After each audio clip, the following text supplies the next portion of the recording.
वोटों के रिजल्ट आने के बाद आपके मन में हर बार एक सवाल जरूर आता होगा कि आखिर वोटों की गिनती कैसे होती है।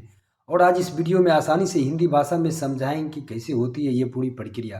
तो अभी हमारे देशों में इलेक्ट्रॉनिक ईवीएम मशीन यानी ईवीएम के द्वारा वोटिंग हो रही है। और भारत में ईवीएम को बनाने का काम दो सरकारी कंपनियों के पास है। ये कंपनियां हैं बेंगलुरु स्थित भारत इलेक्ट्रॉनिक्स लिमिटेड और हैदराबाद स्थित electronic corporation of India limited. EVM में दो यूनिट्स होती है, एक कंट्रोल यूनिट्स और दूसरी बैलेट यूनिट।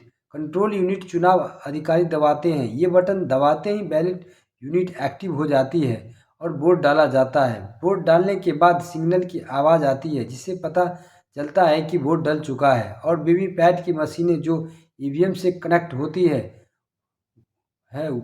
वोट डालने के बाद इस मशीन से पर्ची निकलती है जिस पर कैंडिडेट का नाम और चुनाव चिन्ह होती है जिसे हमने वोट डाला है। ये पर्ची 7 सेकंड तक दिखाई देती है और फिर गिर जाती है।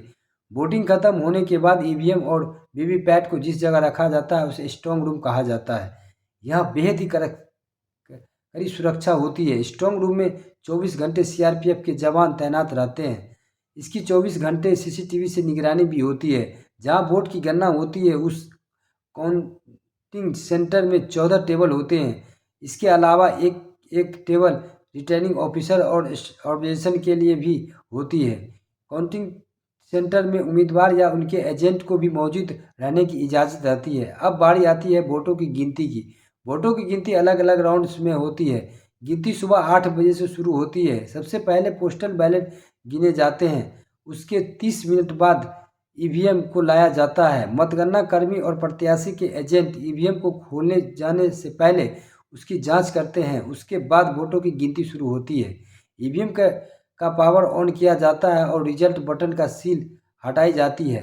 रिजल्ट बटन को दबाते ही कैंडिडेट को मिले वोटों की संख्या डिस्प्ले हो जाते हैं। एक राउंड में गिनती होने के बाद ईवीएम को फिर से सील किया जाता है। पहले चरण में गिनती पूरी होने पर चुनाव अधिकारी 2 मिनट का इंतजार करता है कि प्रत्याशी को लगता हो कि गिनती में कोई गड़बड़ी रह गई हो तो इस 2 मिनट के अंदर आपत्ति जता सकती है और दोबारा गिनती की मांग कर सकती है। इस पर चुनाव अधिकारी फैसला लेता है कि दोबारा गिनती की मांग जायज़ है या नहीं। वोटों की गिनती का मिलान वीवीपैट से किया जाता है और फिर उसको चुनाव अधिकारी के पास भेज दिया जाता है।